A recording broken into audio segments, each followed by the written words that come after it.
Hey, good afternoon, folks. We just have folks coming in from the waiting room, so we'll give it just a second here for everybody to get in, and then we'll get started. So,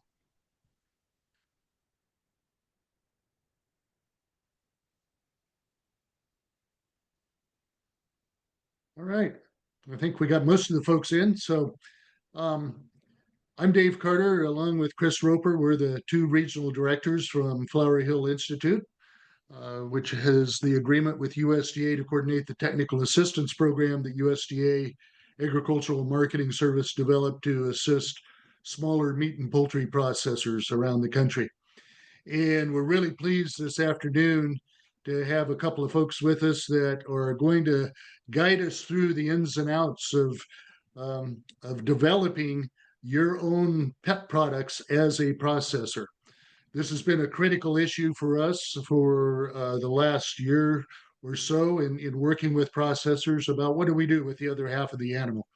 And we've had previous roundtables talking about hide and leather utilization, about composting and biodigestion. And just a couple of weeks ago, we had a webinar or a roundtable that focused on the 30,000-foot view of pet products, which included Stephanie Volo, who's the chair of the Pet Sustainability Coalition, along with a woman who's the chair of the Pet Food Committee for the Association of American Feed Control Officials. And those are archived on our website.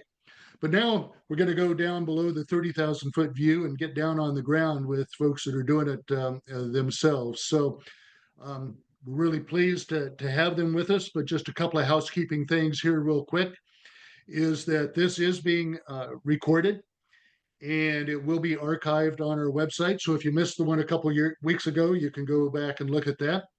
You will also be getting a 2-question survey after this roundtable. It's simply what did you think about today's roundtable, but also what are some suggestions moving forward of some topics that we ought to be covering.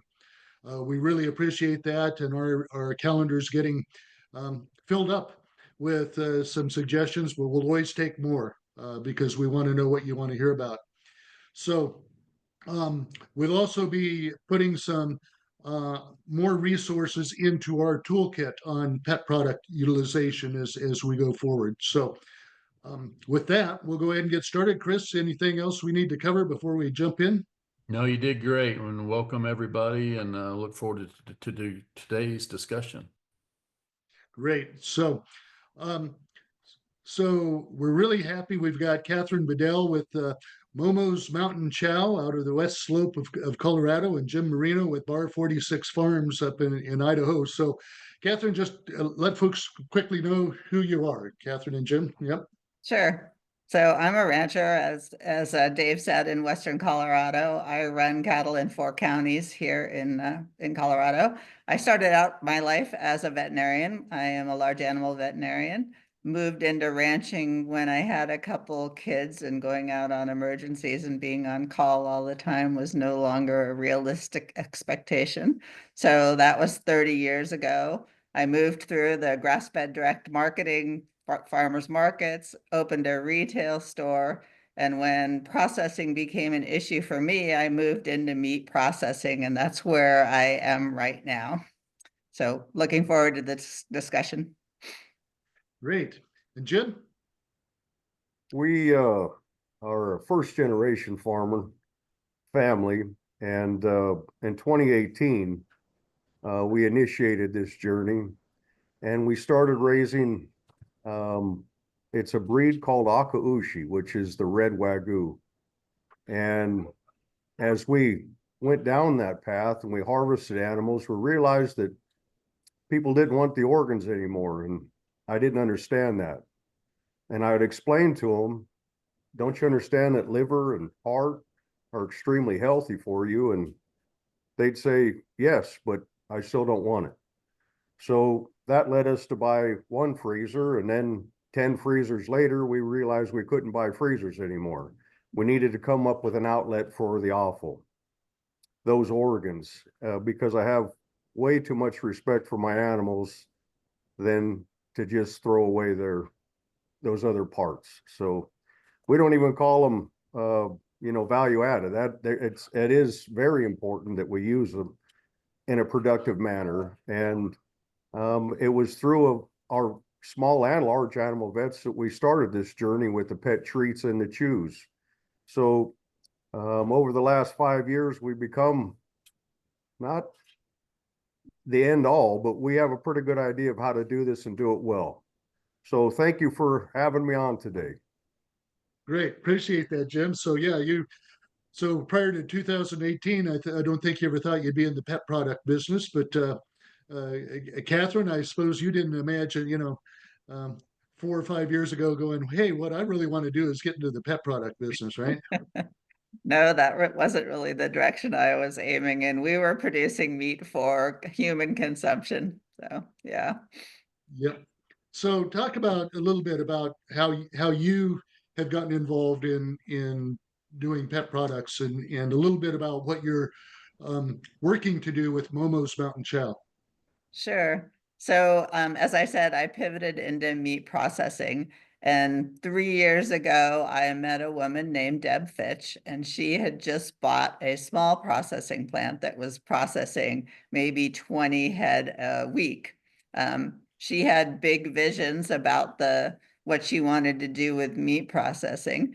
And probably, I don't know, 8 months ago, she started to realize that she had a byproduct problem. It's like there was a lot of stuff that was going directly to the landfill from the plant, and she felt bad about it.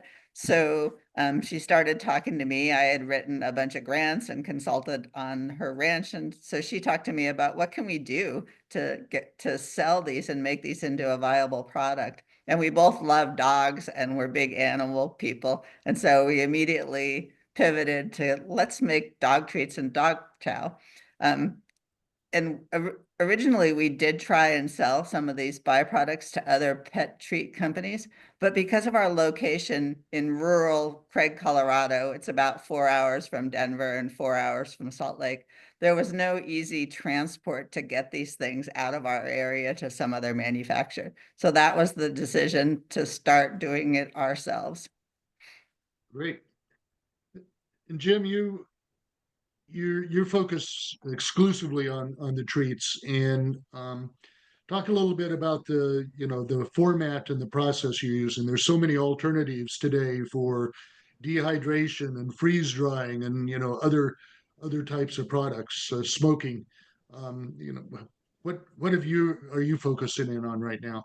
Well, we actually, Dave, we started with just the treats using the organs, and we've kind of blossomed out to where we're using the hides as chews, and we'll talk about both. But specifically, we looked into other facilities to process our organs for us into dog treats and pet treats. Weren't able to locate anybody within reason. So what we ended up doing was establishing our own processing facility here on the farm. We dedicated one bay of the shop and sterilized that and started to buy commercial equipment.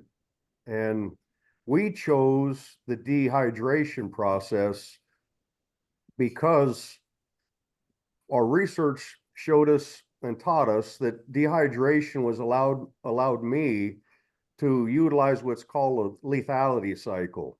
And where we've kind of modeled ourselves is after the jerky community following USDA guidelines. And so we can take our organs and get them to a certain temperature that we know that every one of those products that we release from our facility has been through a complete lethality cycle and will be healthy for the dogs in the end.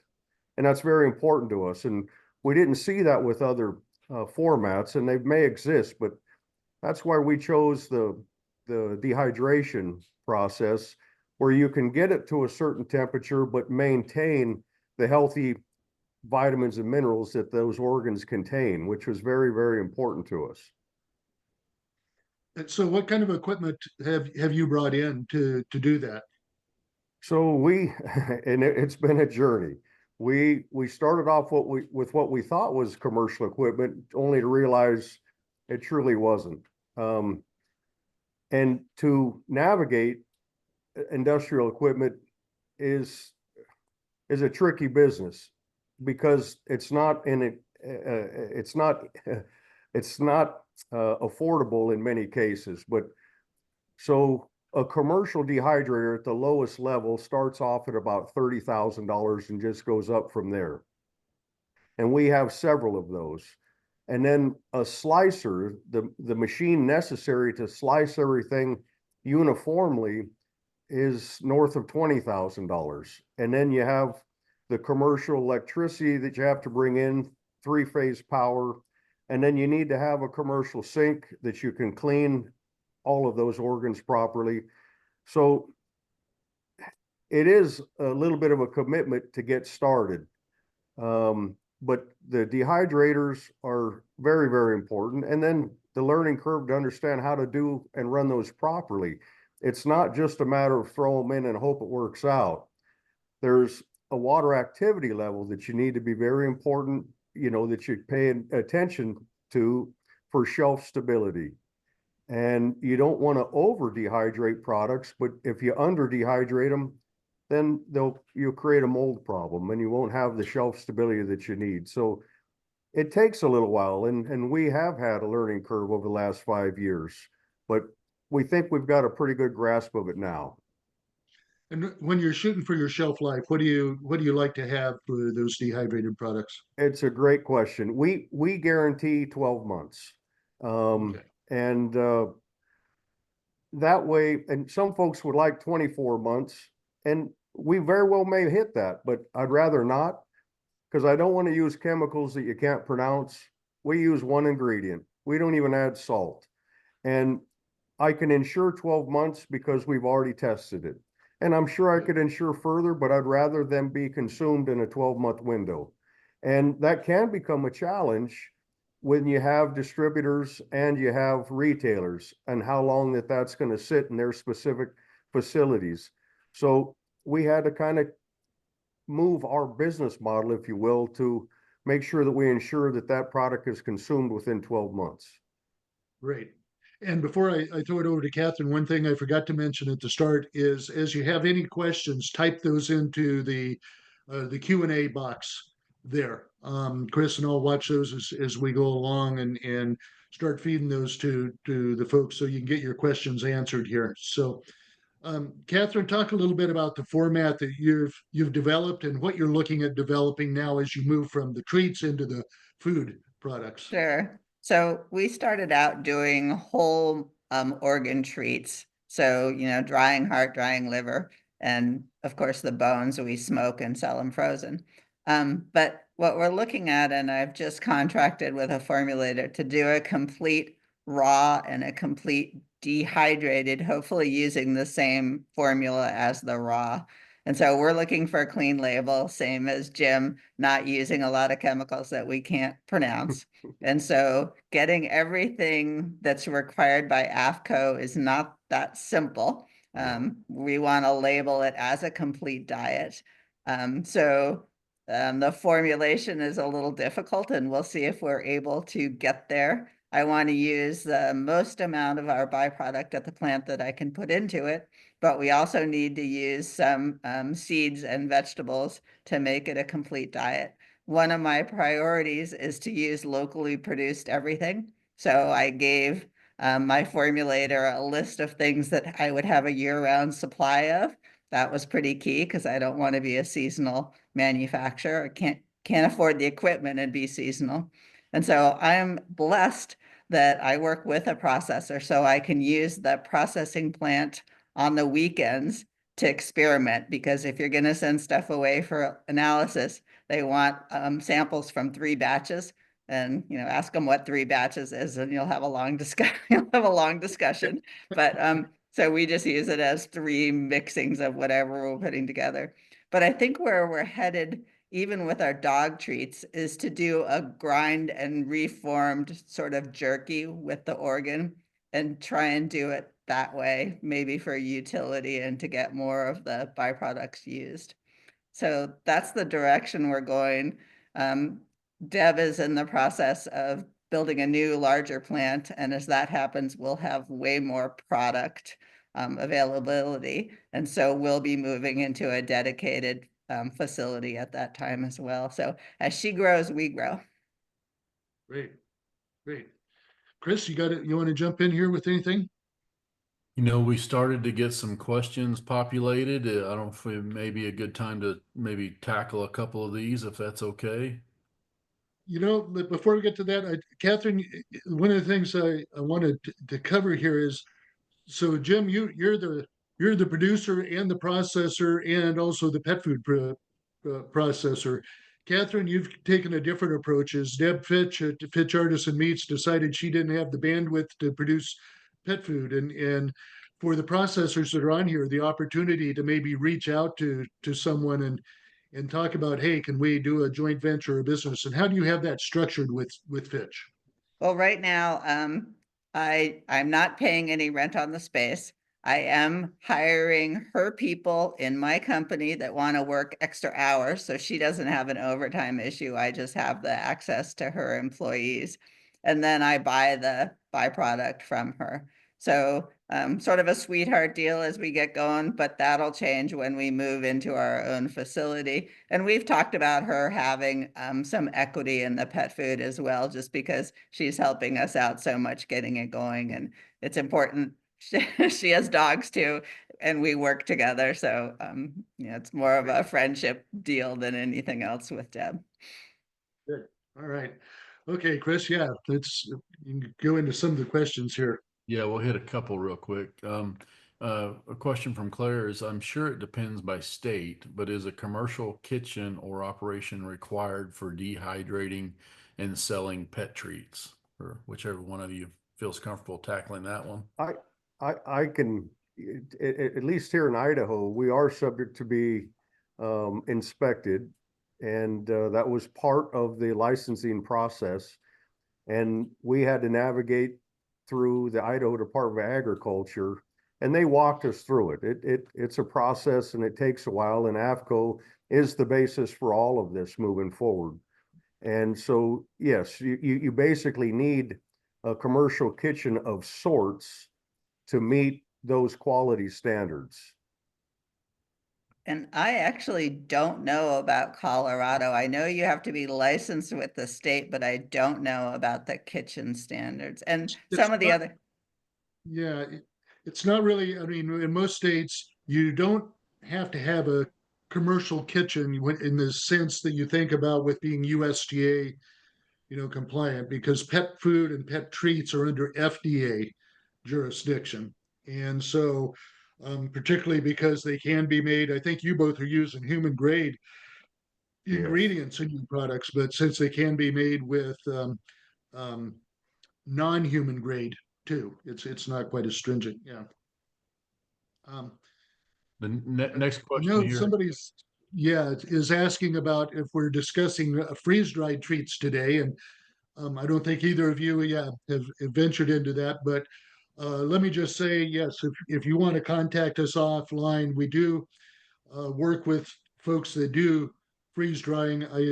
Particularly one of the companies is called Bright Pet Nutrition, and they've got some plants around the country that they look for some. I'm actually down at a pet food conference in Florida this week, and I've got marked on my to-do list is to stop by and visit with some of the folks that have some technology on freeze drying. So we're hoping to add that to our toolkit.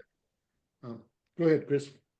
And I'll hit the next one real quick from Debbie. Which organization has the final word on your products?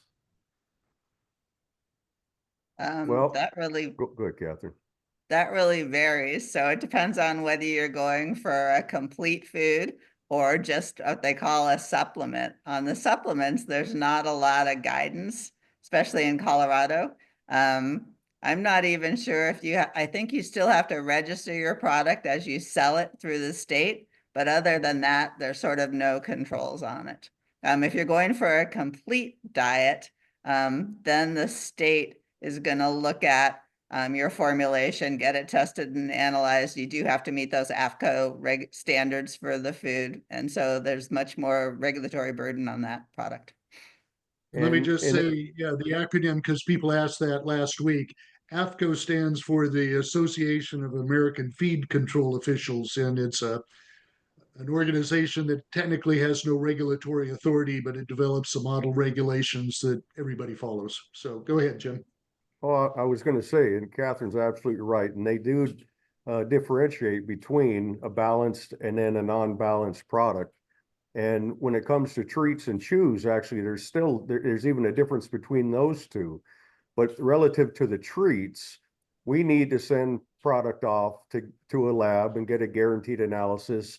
And then the Department of Agriculture will review your entire label to make sure that they are okay with the language on that label. So there is a guaranteed analysis involved, there is a lab involved, and then there is a scrutiny of what you can say on that label for that treat. Yeah, and in almost any state, your state Department of Agriculture is the first place to go to find out what the regulations are. Yep. Yeah, no, I think you both covered that one pretty well. Next one comes in from Mark, and it says to Jim, what offal are you using? Lungs as well, and what slicer? And do you grind it first and then run it through a stuffer to make a uniform shaped product? And can you make all of this in a shed or garage, or does it have to be inspected? So, yeah, that's a mouthful right there. Yes, that you are subject to inspection. And I'm not saying you couldn't do it in a shed, because you can make a shed pretty sterile if you really worked on it. As far as the slicer is concerned, that's a very good question, because we started off with the old Hobart deli slicer, and we thought that if it was partially frozen that would work, but it doesn't. And the reason it doesn't is you need every one of those slices uniform to the extent that when you dehydrate them, that some are not under dehydrated and some are over dehydrated. So you need a slicer that does that efficiently. Well, what the heck is that, and where do you get them? And there's several different manufacturers that have them, but what you need to research is a vertical slicer. And what they are is they're circle blades, and you drop it from the top, and when it goes through those blades, everything is cut perfectly. And you can choose the width that you want to work with. And every jerky maker in the United States uses this because it's immediate and it works extremely well. Unfortunately, they don't give them away, and they are usually 3-phase power. Now, we ended up using a converter, so if you are at a residence, you can do this. You need to get with a licensed electrician to put in a phase 3 to single phase converter so that you can run these, larger horsepower machines. But it's called a vertical slicer. And I think I'm missing a part there, Chris. What was the other part of the question? Shed. Do you run it through a stuffer to make a uniform shape? I'm glad you asked that, because I bought a commercial grinder and a 5 horsepower. And when you put a liver in there, it looks like a mess when it comes out. So that's a challenge with organ versus muscle meat. It does not work in a grinder like you would expect. So one of the challenges that we had, and I think he asked about lung, do we use lung? And the answer is absolutely we do. And you can't cut a beef lung without a vertical slicer with any consistency. But with a vertical slicer, that lung, and we use all of it, it goes through there and comes out perfectly and dehydrated very well. And actually, we have a lot of cat owners that use our lung for their treats because of the consistency of the lung. It's extremely healthy, and it's offal that usually does not get utilized, but it should be. And it's a great organ, and it's really vitamin fortified. It's very healthy for dogs and cats. Right. Catherine, you talked about a chopped, you're doing maybe a chopped and formed product. Is there anything, you want to add to what Jim said? Yeah, so in our complete diet, we're going to have a bone grinder and the capability to grind frozen product. so that'll eliminate kind of some of the mush that comes out when you do it That's unfrozen. right. So yeah, and we're still in the planning stages of this bit of it. So I'm investigating the equipment needed to go through this. But we wanted, a lot of the bones you can sell the treat size bones, but there's a lot of other bones in the cow that don't go there. And so we want to be able to use a lot more of them. And we're adding the kidney and the lung and the, pancreas and whatever we can collect with low cost out of that, organ category of a cow. We use the spleen a lot, Catherine, and it's extremely healthy. And when it's sliced and dehydrated, it's one of our better sellers. It's a great organ. Covering a lot of ground here. We've got a lot of questions. Just so everyone knows, you're asking some great questions. If we don't happen to get to all of them, just know we are going to share contact information for everyone on this call today. So if we do miss something, you can always reach out direct to our participants here. So Patrick is asking, can both processors tell us brands of dehydrators, slicers, water activity meters they use, and anyone doing a ground? I think we've talked about the ground already, but if there's any specific types of equipment you want to brag on, maybe? Not my area of expertise. So Jim, I'll let you go. As far as a vertical slicer, there's several out there. What I would say is do your homework relative to price, because regardless of the name, they probably come from the same manufacturer. But a vertical slicer is what you're in the hunt for. And like I said, there's several different names. And I'm not going to say anything is better than the other. It took me months to find them, and then it took several more months to negotiate a price that made sense. So look for a vertical slicer. And as far as the dehydrator,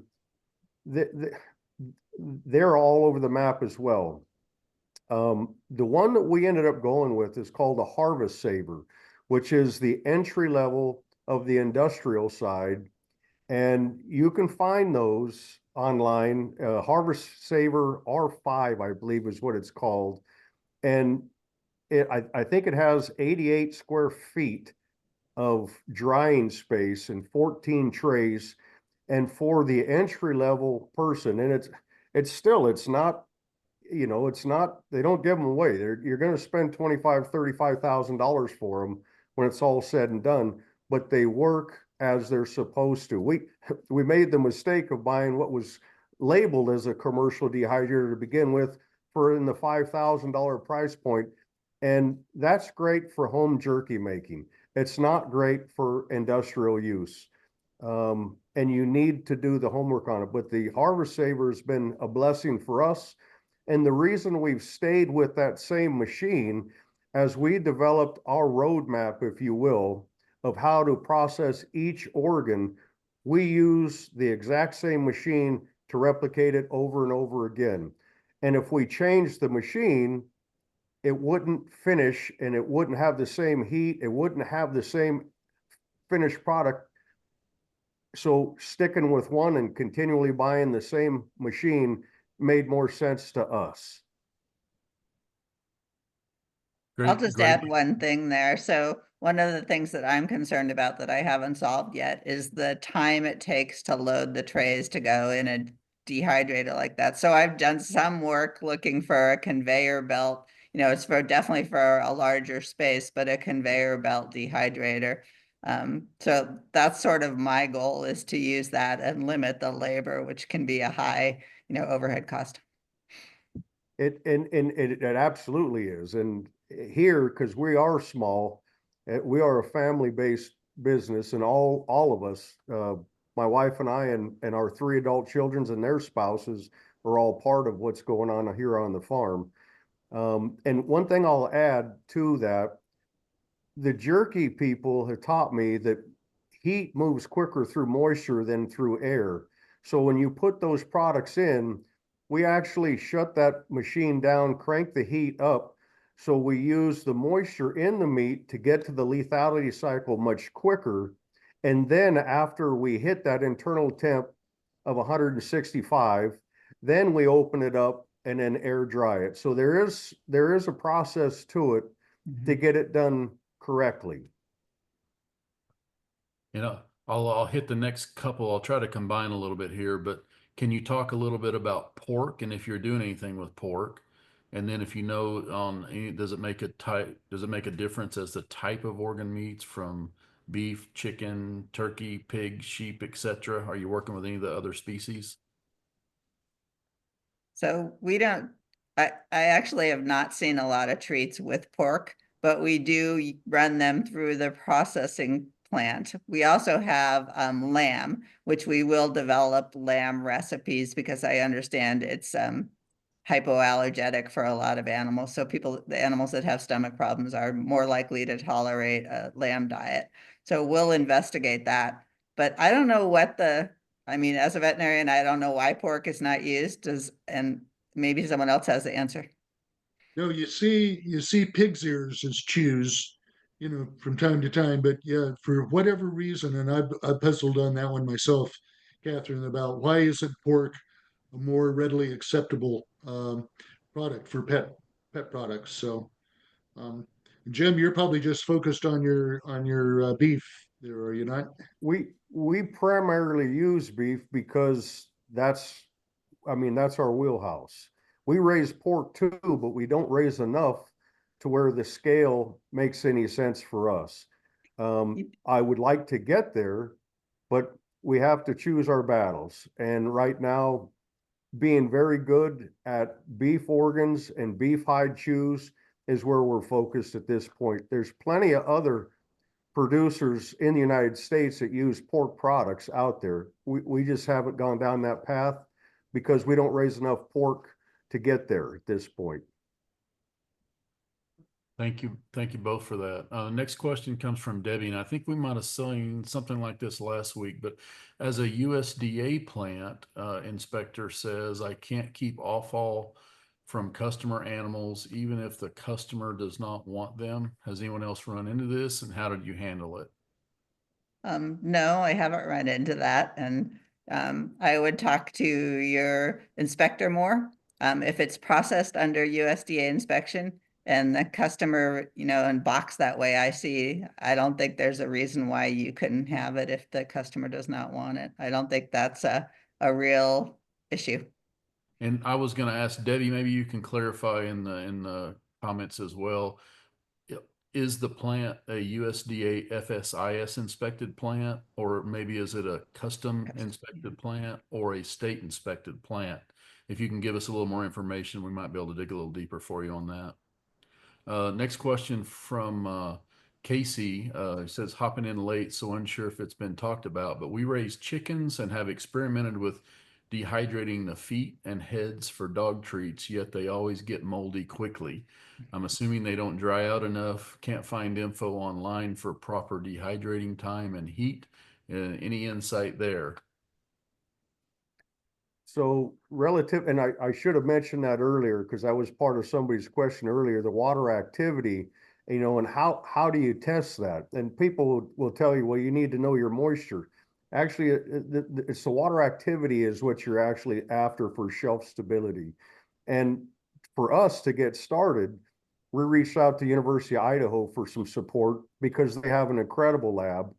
And we sent our products to them and they gave us our water activity level so we gave them a range that we were looking for. And water activity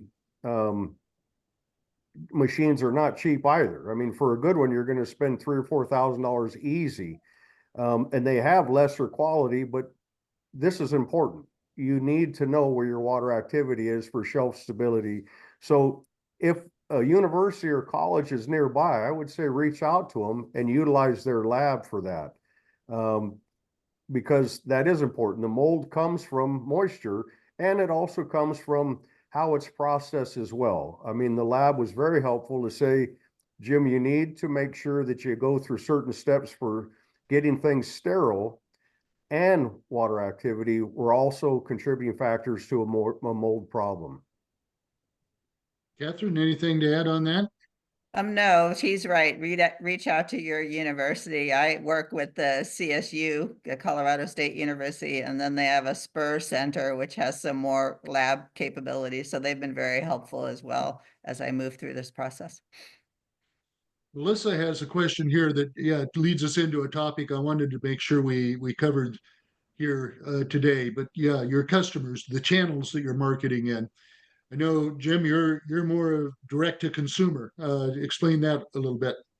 You know, we have looked at the distributorship and retailers, and we kind of got the cart in front of the horse to begin with. And we got picked up by a distributor, and we probably weren't ready for that yet. And we were drinking from a fire hydrant, and it was good learning experience and what not to do. And so we kind of took a step backwards and realized, let's just focus on the best product possible, and then we'll grow from there organically. And we have spent some more time and money in our website and an SEO, a search engine optimization, as if I know anything about that, because I don't, but my adult children do. And we've hired a company to help us with that. And one of the largest pet food producers in the United States is called Dr. Marty's, and they're owned by a company that focus on just that, direct to consumer. And for us, that's where we have found that our business model is the best for us twofold. One, our product doesn't sit on somebody else's shelf for months. It comes straight from us to the consumer, and that is a benefit. And when you get to put those other percentages, those 30 or 40 or 50, 60, 80%, you know, then that's more money that will go to you as the producer. And like Catherine said, you know, we need to look out for the other farmers that are working with us that raise animals the way we do, because we need to have enough available to move forward. But we kind of used a farmer's market as a beta test to see if people even liked our products. And over the last, you know, the first few years, we have a lot of feedback, and we were able to develop a good customer base. But that's more of our focus at this scalability, is direct to consumer, and we get the direct feedback from the consumer, which is very important to us. And it's kind of guided us forward with both our treats and our chews. Great. And Catherine, you're focused a little bit more on a distributor model where you're doing. So Yeah. explain that a little bit. Yeah, so initially I worked in farmers markets and food systems for a long time. So I have lots of contacts in independent grocery and specialty stores. So that's our first market. I have no interest in doing farmers markets again, done them for 20 years. I don't want, I don't want to be there. So I'm using my network to get them in smaller stores initially. And right now they all have frozen bones, which is a very popular product for dogs. And then as the new plant comes online, we'll have a value added area there that'll have distribution. And so we will be able to get out in convenience stores with our dog treats and you know, shelf stable food. I'm not sure the frozen or fresh food will go there. And so we'll work more with a distributor and get out. But our goal is not to go nationwide. It's like we have no intention. We're a region, and that's what we want to serve. So we'll be in Western Colorado, maybe Salt Lake, and a little in Denver, but I don't imagine that we'll ever go any further than that. And what would you say are some of the typical margins or markup on distributors and retail in terms of pet products? You know, he's right. It can be 30% with distribution and 30% with retail. So you are losing quite a bit, but those are negotiable. And what I found working in human food is that there's a big desire to carry local product. And so they will negotiate those percentages down if they really want to carry your product. So, you know, if you get out there and have market share, they're going to be much more desiring to carry your product because they see it as a profit point for them. And there's where you can negotiate those percentages. Yeah. All right. Next question coming in from Morgan. This would be on a mixed or blended ratio, but how do you know what a good organ mix is?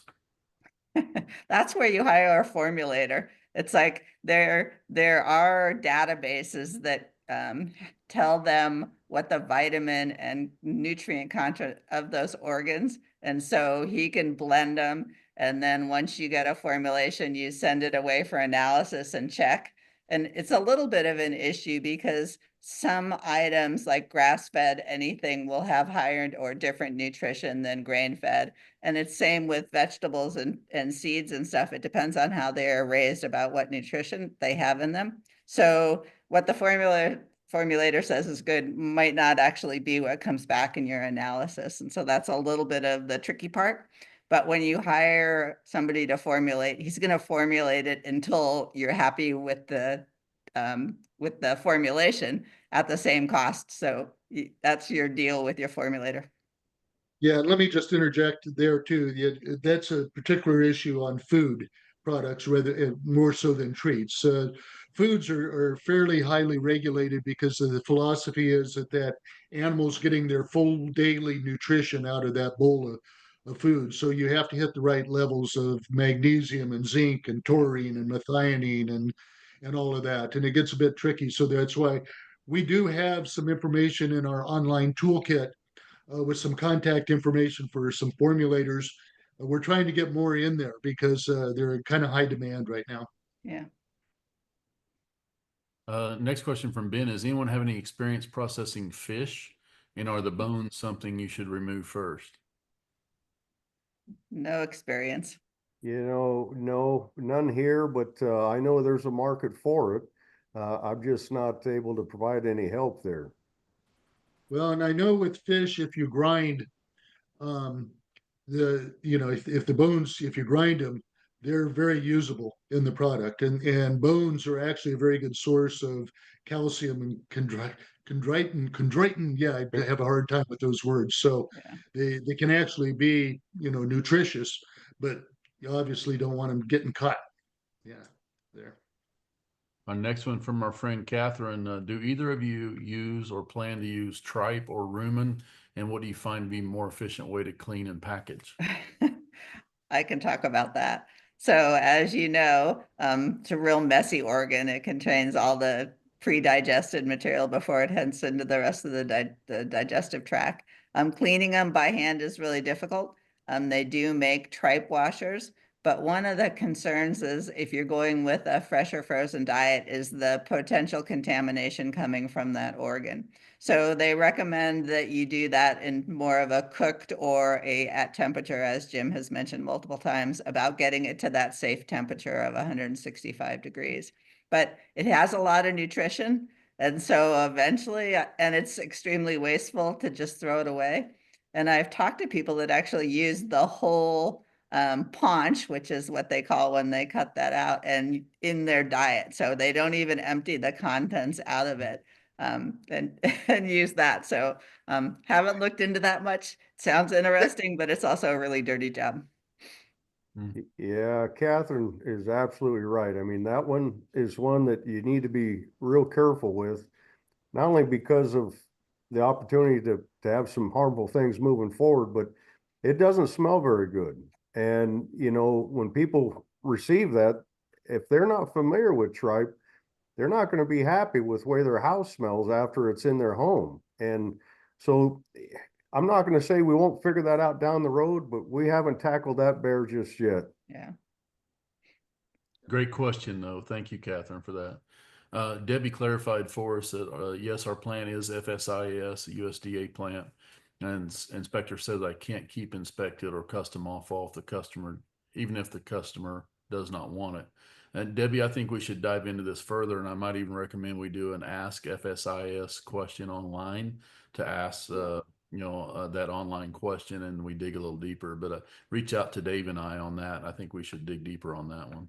And Yeah, because most go- FSIS plants, you just need to have separation of your edible and your inedible offal, and denature it and whatever, do the thing. So I think Chris's suggestion of let's let's do an Ask FSIS. Jim, go ahead. Sorry, I didn't mean to talk No, over you. no, I was going to say it's a great question because, you know, the two universities near me, both University of Idaho and Washington State University, incredible ag schools, and both have meat science departments. And their concern was, hey, Jim, we don't, if the USDA inspector has not inspected that organ, I can't release it to you. And I challenged that USDA inspector and I said, you know, throwing this away is not an option. He said, well, Jim, that's what rendering facilities are for. And I said, we don't have one available. So it's not an option. This is going to the landfill. And he said, Jim, what do you want me to say? I mean, I'm not going to tell you can't use them, but I don't have the authority for me to okay the university to release this to you. And so it puts them in kind of a tough spot because they're a USDA inspected facility. And I told them, I'm not throwing this away. I'm collecting these from local farmers that raise their animals just like I do. And I'm going to be right up front with this. And I've gone up the USDA food chain, but unlike lots of government agencies, there's not a good reason for them to say no. Now, at larger facilities, every part of that animal has been purchased. And it's the smaller facilities, the ones that run into the problems. But at the end of the day, what I'm doing is right. And they haven't figured it out, but maybe they will. And I'm going to continue to collect the organs from my farmers, my friends, because we're not going to throw them away. That's all there is to it. Yeah, thank you, Jim. I think we've already talked about the gross margin of treats and then from the wholesale and retail side. And Arthur asks, can you both talk about the issue of break-even volume in terms of dollars and pounds? So as far as treats and chews go, these are items that that here on our farm, if I didn't process them, they'd go to the landfill.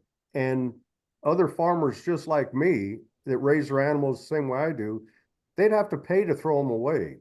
So our margins are extremely strong, but Catherine's going to talk about, other facilities and labor and those kinds of things. And that's also inclusive, and you need to consider that. But when you're operated at the scale that we are, those are reduced because it's family driven. The product costs are minimal because there is no other outlet. And for us to utilize and find an outlet, the other farmers are appreciative because they love their animals just like we do. So, yeah, there are some strong margins. And as we talked about earlier, Catherine talked about, a 30% to the distributor, 50% to the retailer. You need to have some room in there because everybody wants a piece of that pie. But clearly there's still room to move forward. But those are things that need to be considered in what you're going to, consider your business model.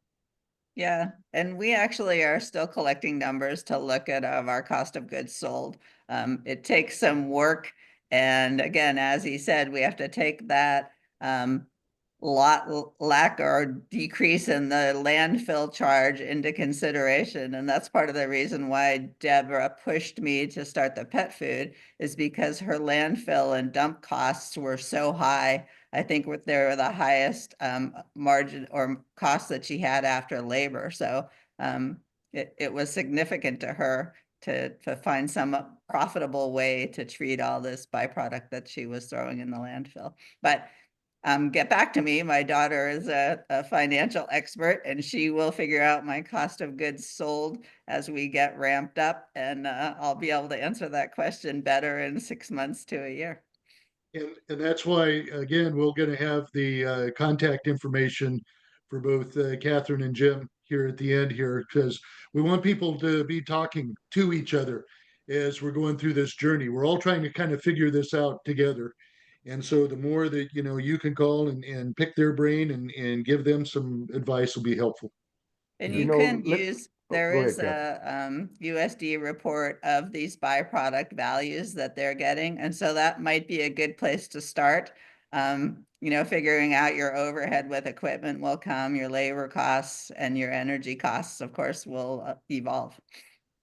And, you know, one something we haven't talked about that we um, have figured out over the last few years is the hides. And, you know, because other countries can process those into leather so much cheaper than we can. They can process them and ship them back here cheaper than we can have a hide processed here by itself. So I've taken those and at the advice of a small animal vet, and we started making shoes out of those hides. But you know, how do you flesh a hide properly, and how do you clean the hide, and how do you reduce the amount of winter coat that they get, and those kind of things are important to navigate. But there is value there if you're willing to spend the time to do it. You know, one of the things is because we got about 10 minutes left here, but as we were prepping and you mentioned your daughter, Catherine, I know when she couldn't join us today, but you know, she said one of the important things is, you know, and anybody on here can tell that Catherine and Jim, they've got really good stories to tell about their products and that, and talk about the benefit of having that story and the importance of telling that story about your products.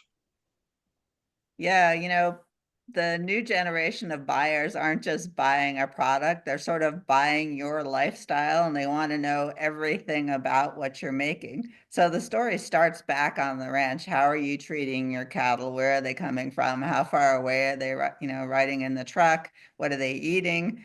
And, you know, who is benefiting from your company? And that's really a bottom line for both our processing plant and for the pet food.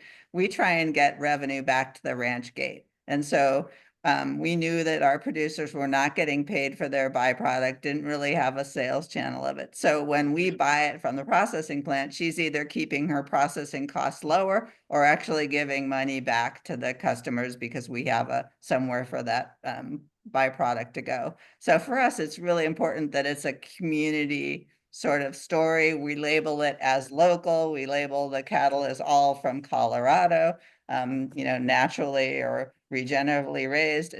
And that's really what the new consumers are looking for. I couldn't agree more, but coming from somebody from my generation who doesn't quite, you know, and is the opposite of IT, my kids have told me for years, Dad, we need to have more of a social presence on social media. And I said, well, that's the last thing I want to do. Well, when it comes to moving, you know, our product, people want to have a relationship with that farm. And the only way to do that is farm tours or via social media. So now we have an Instagram, we have a Facebook, we have a website and a YouTube channel. Gosh darn. They all, I mean, all of which I knew nothing about and didn't want to know. But what they taught me was that purchases now are relationship driven. And when people can go on and see your story, see your farm, see how hard we work every day with these animals, that resonates. We are not a factory. We're not a corporation. We're the opposite of that. And our customers tell us that they see these animals, they see the way we treat them, and that has value. So now I participate in all those social media things because there's value. That's great. That's great. Chris Mark had a couple of questions here. I think we've covered some of the stuff, but he's asking about using inedible parts of chickens with raw pet food, and said I think USDA is nervous about seeing that leave the plant not dried. But he also wants to know about your, you know, how the bird flu issue affects your decision to or not to produce raw products. Yeah. Yeah, this has impacted me. I can't help you with chicken parts because we don't have any chicken processing, you know, at the scale here in Colorado. But I can talk about bird flu. So there are concerns about raw food and cats and bird flu. The avian virus has been killing cats. That's a fact, well-known fact at this point. And so that has spilled over into dog food. And so people are more hesitant, I believe, to feed their dog a raw diet at this point because of that issue. And I was going to start with just that raw diet. That's what caused me to pivot to go to dehydrated as well. So I will still offer the raw because so far the virus has not shown up in meat that we know of, or affected dogs. But I guess I'm not going to bank on that always being the case. So yeah, it's definitely impacted me. And yeah, I couldn't agree more. And people have asked us if we would sell them, you know, the raw liver, and the answer is no. They can find it someplace else, but if I can't ensure that it hits that lethality cycle and it's a safe product, I'm just not comfortable with releasing that. So that's the path that we chose. Good. I think we've gone through most of the questions, haven't we, Chris? Yeah, Patrick just added another comment. It says, we use inedible chicken parts in our USDA plant. It is allowed as long as marked not for human consumption. This includes lungs, head, and feet. So Patrick was adding to a question Mark asked. So we appreciate the feedback from everyone in the group. It's been a great question and answer session today. We are getting close on time, but and just so Catherine and Jim know, we've got viewers from all around the United States on today. So we see some friends from Maine, Arizona, Tennessee, Arkansas, and all around. So great topic to discuss, and we definitely want to continue talking about this. So thank you, everyone. Absolutely. Now we do. And Catherine and Jim, closing thoughts, and Nicole, if you can, yeah, bring up that slide with their contact information on there as well. Yep. I'll just share one closing thought is one of the reasons that I wanted to participate today is that I would like to do anything I can to help other producers find a path forward with these products, because our animals deserve that. If we're going to harvest them, and everybody has to put their work in on the farm, I get that. And it's never easy when we harvest, but let's use every part of that animal to move forward. And anybody else that has an interest to want to do that, I'm going to give them all the information that I have and help them move forward, because it's important to me. And my Native American brother, Jimmy Warren, would say, there is no waste in nature. And he's right. You know, humans screw everything up, but this is something we can work a little bit harder to get right. And it's important to me. And if anybody else that's a producer wants to pursue it, anything I can do to help them, I'm going to share everything I have with them. Yeah, I'll echo that. And, you know, our motivation is really the same, to use all the parts and to benefit our whole community. So we want to benefit the ranchers. We want to benefit our employees and giving them, you know, an opportunity to continue to work. And we're in a very rural area, so creating jobs is a huge issue in our area. We really look after our employees, and also benefit the pets. And then because we're using all of the parts, we're benefiting the environment. You know, we're encouraging our producers to get those certifications for regenerative ranching and help them to do that. Because we really respect our environment here in Colorado is really important for other industries, be it the recreation or, you know, any outdoor activity is really, we have to do it with a good, clean environment. So that's, you know, but our heart's in the right place, and we know that we wanted to use all the parts of the cow. Yep, absolutely. That's why it's such a pleasure to work with you and the other folks that are doing this kind of work. And let me just on the contact slide, you'll see a couple QR codes on there. One of them is the AAFCO Pet Food Labeling Guide. You can purchase that, and that gives you the kind of the down low of what does need to be on any type of a pet product label, including treats. And then the other is just it'll take you right to a document that we developed on our toolkit that just talks about the pet product opportunity for smaller processors. So again, this is being recorded and it'll be archived on our website. You will get a 2-question survey, and please give us your feedback, but also give us ideas of what you'd like us to cover in future roundtables. And I just want to say thank you to Jim and Catherine. You've both given us a ton of information. And Chris, anything? Bring it on home. No, thank you all very much. This is a very important topic, and I think we've echoed a lot of our other roundtable discussions. We're all trying to keep things out of the landfill. You know, we want these products used for good, So thank you all for participating and tuning in today. So, and we'll see you down. I think we're going to focus on in April. We have don't have the date set, but we're going to talk about maximizing the value of the carcass. How do you evaluate the carcass in terms of efficiency and profitability? And we're going to have David Zarling on from the Niche Meat Processing Assistance Network that does a lot of work in that. And then we're going to have Jordan Lambert on from the Colorado State University Ag Innovation Center, who's done a ton of work on offal utilization. So that's one. We have some others in store as well. So thank you for being with us today and appreciate everybody being here. Have a great day. Thank Thank you. you.